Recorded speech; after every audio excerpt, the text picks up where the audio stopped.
question Jesus is saying is, who must I cross the road for? Who must I cross the road for? But does this point answer our big question? How will I inherit eternal life? Well, I'm not sure, but we seem to be a bit closer to the crown of eternal life. So maybe it does. Secondly, this morning, what is more costly, to love or to not love? Let's read verses 33 and 34. It says, that's chapter 9, let's not read that one. Verses 33, 34. But a Samaritan, as he travelled, came where the man was. And when he saw him, he took pity on him. He went to him and bandaged his wounds, pouring on oil and wine. Then he put the man on his own donkey, brought him to an inn, and took care of him. There's a funny story I came across last week, which was a man doing a crossword, and he stuck on a four-letter answer. And he kind of shouts out to those around him, what is a four-letter word for a strong emotional reaction to a difficult person? And someone shouts out, it's hate. And then someone quickly interrupts and goes, no, it's love. That's the puzzle that everyone is trying to solve, isn't it? Will we love or will we hate? And the way we answer is up to us, isn't it? And it's kind of strange here because Jesus is using a really striking contrast that the people of the day would have honed on right into straight away. Almost as if he was saying, well, there's people who supported leave in this story and there was people who supported remain. We would literally hone right in straight away. We'd know and understand the position exactly. Jesus uses this kind of striking contrast and he says, look, the injured man is a Jew. The person that helps him is a Samaritan. And they hate each other. Look at John 4 verse 9. It says, the Samaritan woman said to him, you are a Jew and I am a Samaritan woman. How can you ask me for a drink? Brackets, for Jews do not associate with Samaritans. They hate or hated each other. Really hated each other. But this Samaritan, he has a view of the world that is dictated by love. He has a view of the world that is dictated by compassion. He doesn't see a Jew, does he? He sees a man who is hurt and in desperate need.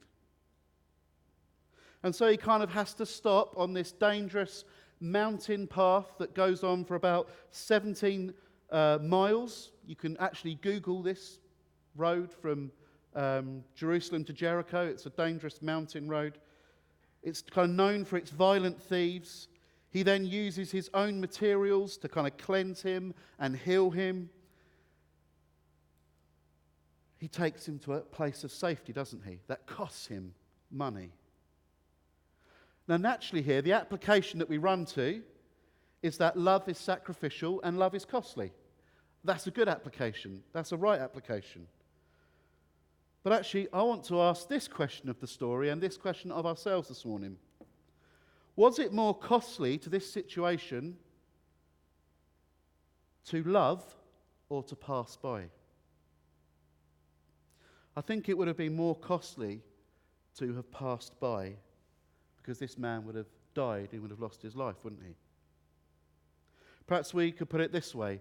There was a master and his assistant. This story is at the latest from 1st century, and I'm not sure if it's a myth or a real story. But there was a master and his assistant, and they would regularly go out and buy slaves for themselves. And they would kind of come to the slave market, and they would stand there sizing up all the people who look the fittest, who look the muscliest, who's going to give them the most productivity for the longest time. And they would size all these people up, And then one day, the master's assistant, who used to help him a lot, he pointed to that man and said, look, I want to buy that man over there. Now, the man he pointed to was this old man, really, more skinny than me. Yeah? Really skinny, He looked just disheveled. He looked like he hadn't eaten for months. And he was just, skin was drooping around him. He looked battered, and he looked like he didn't even have half a day's work in him. And the master goes, what, that one? The old man, he goes, yeah, I want that one. He goes, well, I don't know. He goes, no, please, I want us to buy that man. Now, they had a good relationship, so the master says, okay, we'll buy him. So he buys this slave. They get him home, and some weeks go by, and the master notices that his assistant is always paying particular attention to this slave. He gives him extra food, and he's never working. And this puzzles the master, and actually it bothers him. So he says, look, what's going on with this guy? He goes, I'm just looking after him. Then he noticed that a few more weeks go by, and this man, this assistant, is always hugging this slave and showing him affection. And so finally, he thinks, I'm going to sit my assistant down and says, look, what is happening here? Why are you treating this man so well and he's doing no work for me? He said, well, this man, he killed my parents. And he sold all my brothers and sisters as slaves. And I wanted to show him love. And I wanted to show him forgiveness. To stop and end the torture in himself. And to stop the legacy of bitterness and hate in my own family.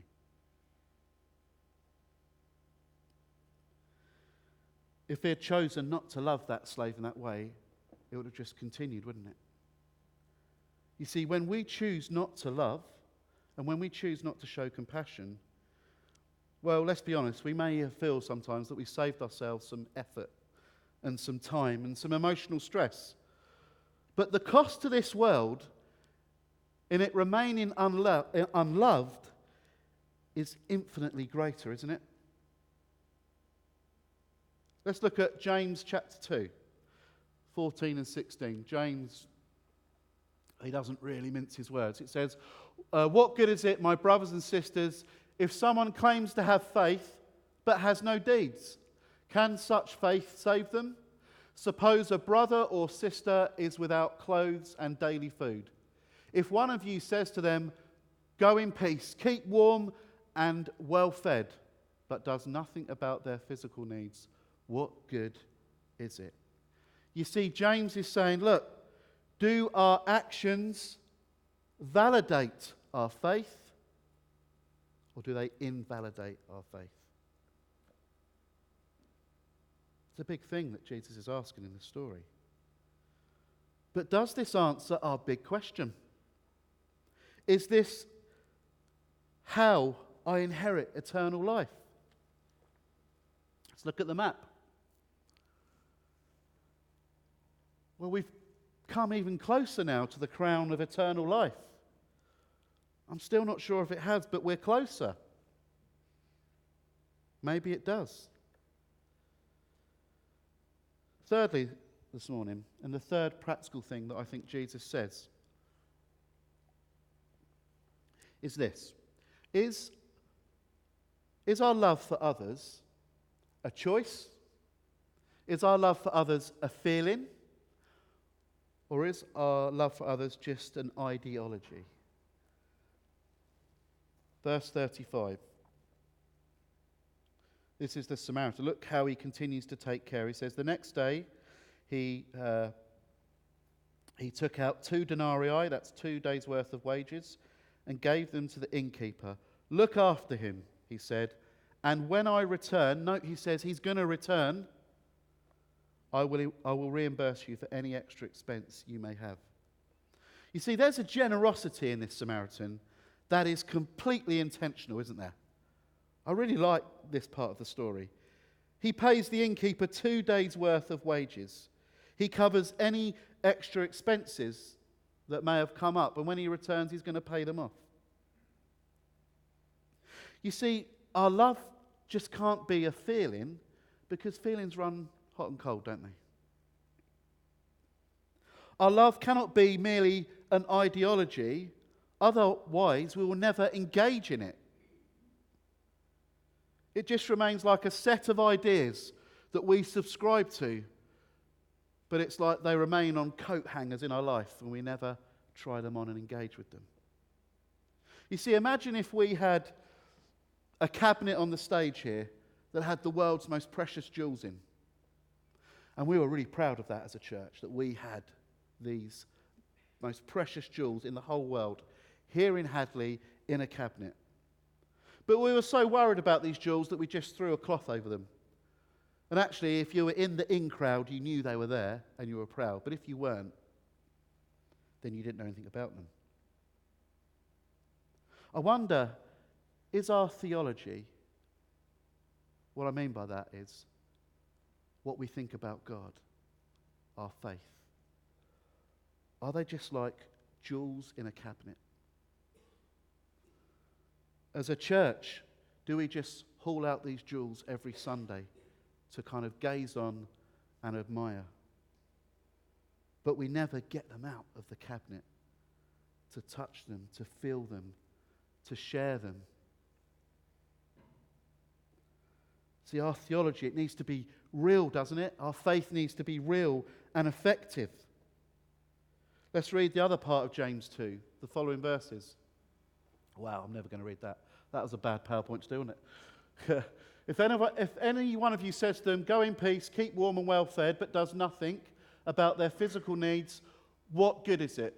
In the same way, faith by itself, if it is not accompanied by action, is dead. It's just like jewels, precious jewels in a cabinet, covered in a cloth. But someone will say, you have faith, I have deeds. There's the caveat they're trying to make. Show me your faith without deeds, and I will show you my faith by my deeds. Love is a choice. And this Samaritan made a choice to take this injured man to the inn. He made a bigger choice to pay for him to stay there. And then he made an incredibly generous choice to go back and see him and cover any more expenses that he needed.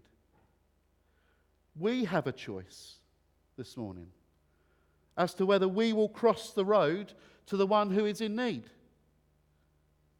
regardless of whether we like them or not.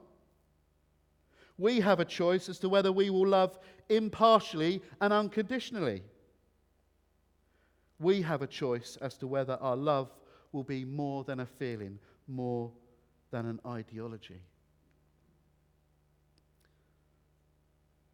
So does this answer our big question?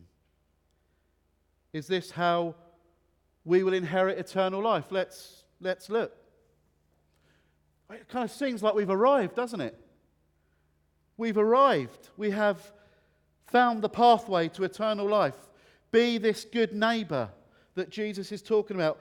Help the person in need.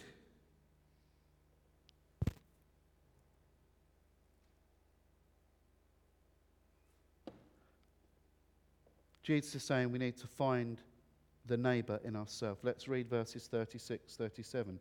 Jesus says, which of these three do you think was a neighbour to the man who fell into the hands of robbers? The experts in the law replied, the one who had mercy on him. Jesus told him, go and do likewise. You see, Jesus seems to suggest that this is the pathway to eternal life. He says, go and do likewise. But before we kind of claim our crown of life, we need to understand what is it that Jesus is asking of us this morning. Is he asking us to love the one in need, the injured person in this story? Or is he asking us to look at the one who helped the one who is injured? Jesus says the one who helped and rescued was the good neighbour. So I think Jesus is saying, look, the way to inherit eternal life is that we need to find the good and merciful neighbour in ourselves.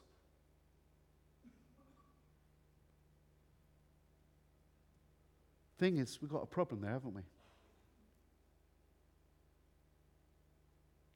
You see, we look at Romans 3 verse 20. Romans 3 verse 20 says, "Therefore, no one will be declared righteous in God's sight by the works of the law. Rather, through the law, we become conscious of our own sin."